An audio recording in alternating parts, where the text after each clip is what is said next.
In April 1972, comedy writer and senior editor Michael O'Donoghue arrived at the offices of the National Lampoon at 635 Madison Avenue in New York and began going through his mail. When he opened one of the packages, he discovered what looked like sticks of dynamite inside. O'Donoghue didn't think much of it at first. In fact, he began showing it around the office. But after some calls where he described the contents of the package to people knowledgeable about explosives, he realized the special delivery didn't just look like sticks of dynamite.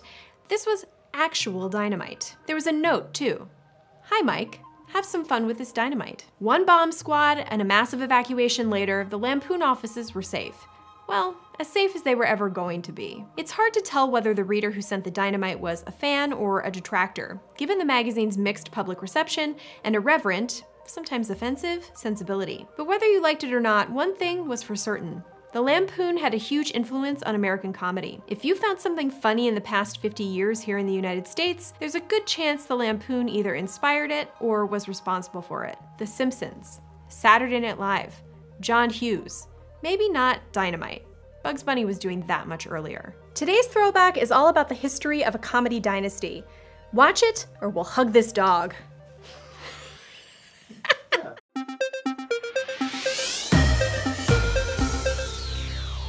Welcome to the show where we take a look back at some of the most influential pop culture stories and events you might remember from your childhood. I'm Erin McCarthy, and like many of you, my familiarity with National Lampoon is thanks to their incredibly effective branding. National Lampoon's Vacation, National Lampoon's Van Wilder, National Lampoon Presents Dorm Days, National Lampoon's Bag Boy. Okay, so the company experienced a bit of a stumble later on, but first, the glory days. When people hear the phrase National Lampoon, their mind usually goes to the movies. But long before the Lampoon had big screen aspirations, the brand was a college humor publication at Harvard University, dating all the way back to 1876. 7 undergraduates conceived of the Harvard Lampoon, which was inspired by the British humor publication titled Punch. It featured a mixture of essays, cartoons, and other satirical content. What kind of humor? Well, it was the 19th century, but something like, "Have you taken a bath?" "No, is there one missing?" I can only assume this was cutting-edge comedy at the time. The Lampoon was said to be an immediate hit, selling through its 1,200-copy print run and later printing a farcical warning for President Rutherford B. Hayes not to read it in the event he was too busy laughing to run the country. In the early decades of the Lampoon, it was mostly a campus exclusive, something for students to read that helped deflate academia. Then, in the 1960s, Doug Kenny arrived on campus. Kenny was from Chagrin Falls, Ohio, the same small town where Calvin and Hobbes cartoonist Bill Watterson was raised. Like Watterson, Kenny liked to satirize suburbia with a little bit of an edge. He was often described as preppy, making the halls of the Lampoon a natural fit. By this point, the publication was a kind of social club, with young undergrads eating formal dinners in a regal building dubbed the Castle. While at Harvard and the Lampoon, Kenny met fellow student Henry Beard. The creative chemistry was instant. Both enjoyed tipping over sacred cows. They hatched a plan to produce parodies of popular magazines Time and Sports Illustrated, and to distribute their creation nationally. They also struck a deal to issue their full-length parody book of Lord of the Rings titled Lord of the Rings. Some of those projects were ushered into the market by Matty Simmons, a publishing entrepreneur. His company, 21st Century Publishing, was known primarily for printing Weight Watchers magazine. Simmons, Kenny, Beard, and Harvard classmate Rob Hoffman struck a deal to adapt the Harvard Lampoon into a mainstream publication dubbed the National Lampoon. In return, Harvard would get a regular royalty check for use of the Lampoon name. The first issue of the magazine was released in April 1970. It was not a hit.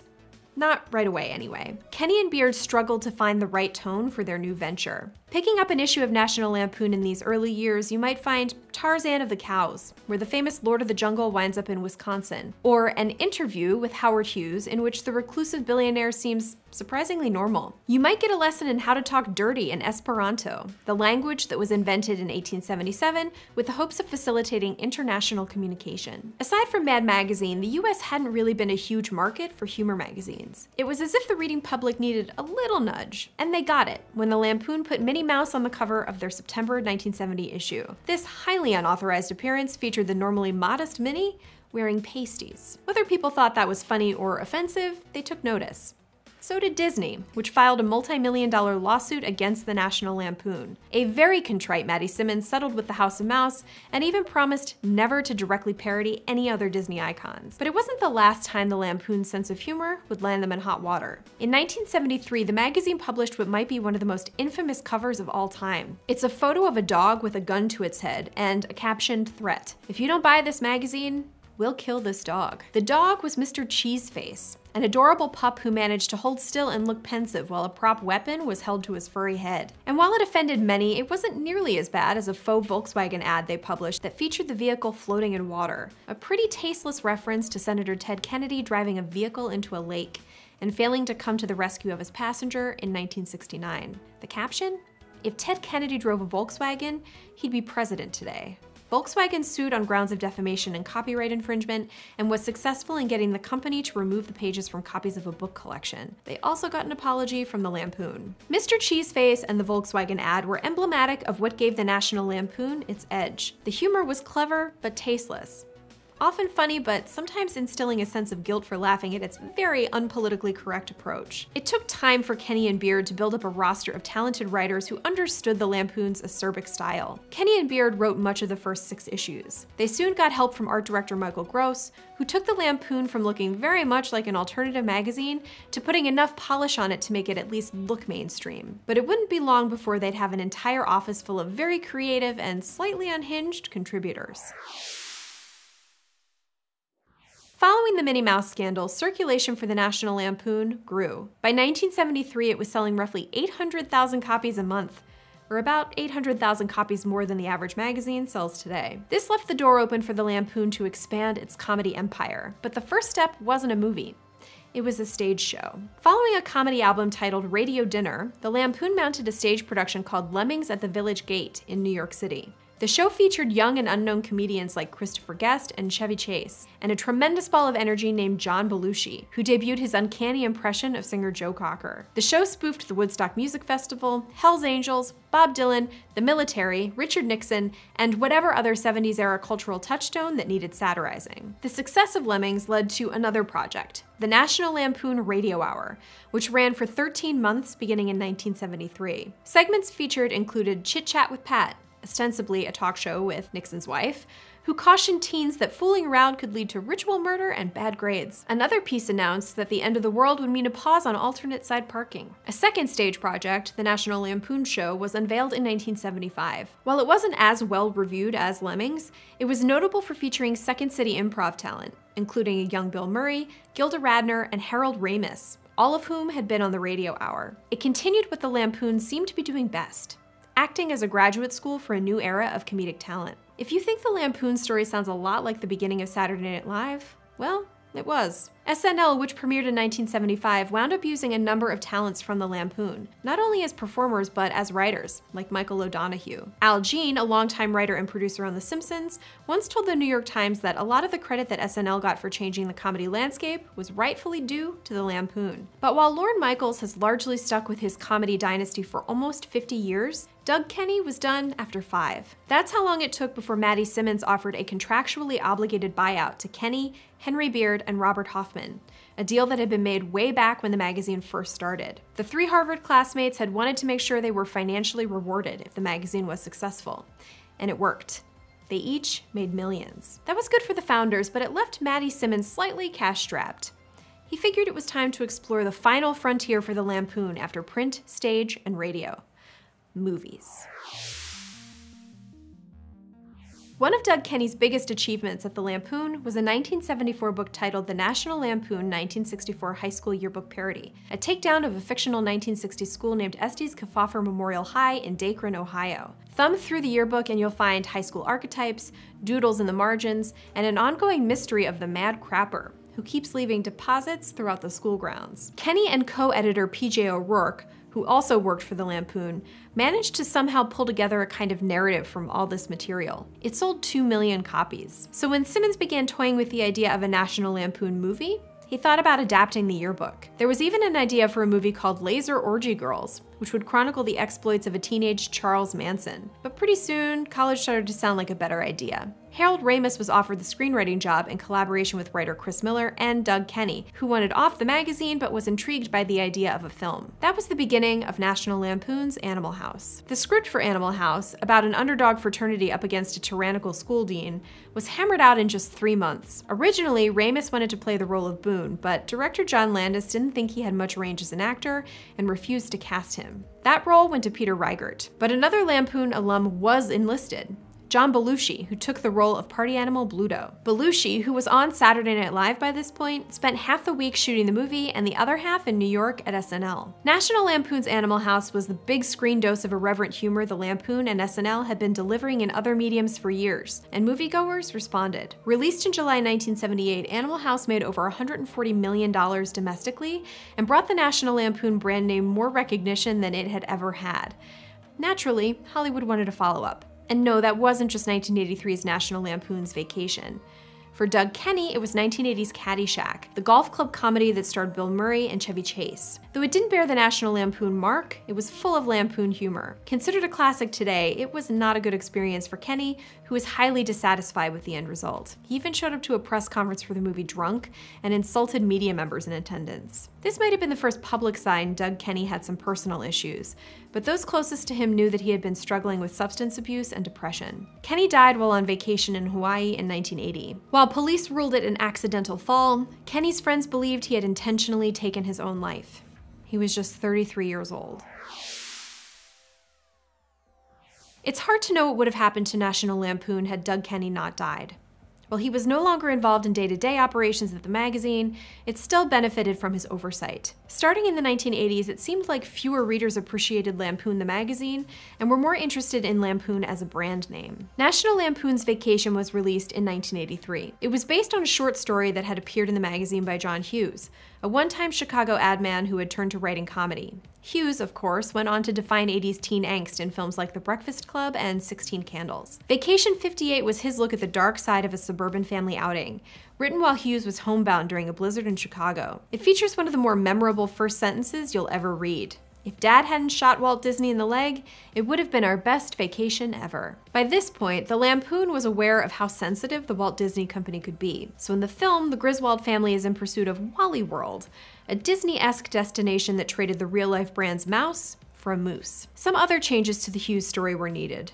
For one thing, his prose had focused on the Griswold son. By casting Chevy Chase as family patriarch Clark, the movie had to adapt to his point of view. Hughes was reportedly so annoyed by this change and others that he began to insist on directing his own scripts, which turned out to be a boon to 80s moviegoers. The film was a big step for all involved. Though he was hoping to be a major movie star following SNL, Chase hadn't been in many hits, and the Lampoon name had been attached to 2 films after Animal House, Class Reunion and Movie Madness, that barely made a blip. Fortunately for all involved, Vacation was a big success, earning $61 million. More vacation movies followed, including National Lampoon's European Vacation and Vegas Vacation. None, however, seemed to have as much cultural impact as 1989's National Lampoon's Christmas Vacation, which has become a perennial holiday favorite. Also based on a Lampoon short story by John Hughes, it might, in fact, be the most well-known of all Lampoon projects. Who can't relate to poor Clark Griswold, struggling against fate and Christmas lights to give his family the perfect holiday experience? Christmas Vacation was the last time a National Lampoon project would make a major impression on the moviegoing public. After changing comedy in the 1970s and becoming a household name in the 1980s, the Lampoon was about to find itself changing hands. A lot. We've mentioned Chevy Chase, John Belushi, Harold Ramis, and other Lampoon alumni, but that's far from a complete picture of the people who helped make the Lampoon a comedy institution. You've probably noticed a lot of the talent mentioned have been men. And that's because the National Lampoon, like the Harvard Lampoon, was very much a boys' club. But writer Ann Beatts helped change that. A graduate of McGill University, she found herself inside the offices of the magazine when she was dating one of its writers, Michel Coquette. Beatts later recalled that she didn't feel welcome at first. The Lampoon was a tight-knit group of male humorists, but eventually they loosened up, and Beatts became one of the magazine's most notable writers before landing a staff job at Saturday Night Live. Beatts also happened to be responsible for that off-color Volkswagen ad. While he never wrote for the magazine, Conan O'Brien was president of the Harvard Lampoon. Along with associates from that magazine, Al Jean and Greg Daniels, O'Brien went on to write for The Simpsons before getting his own eponymous talk show in 1993. Alexis Wilkinson made history at the Harvard Lampoon in 2013, when she was elected as the publication's first black female president, a few decades after the publication's first female president, Lisa Henson. Wilkinson later joined the writing staff of the hit HBO series Veep.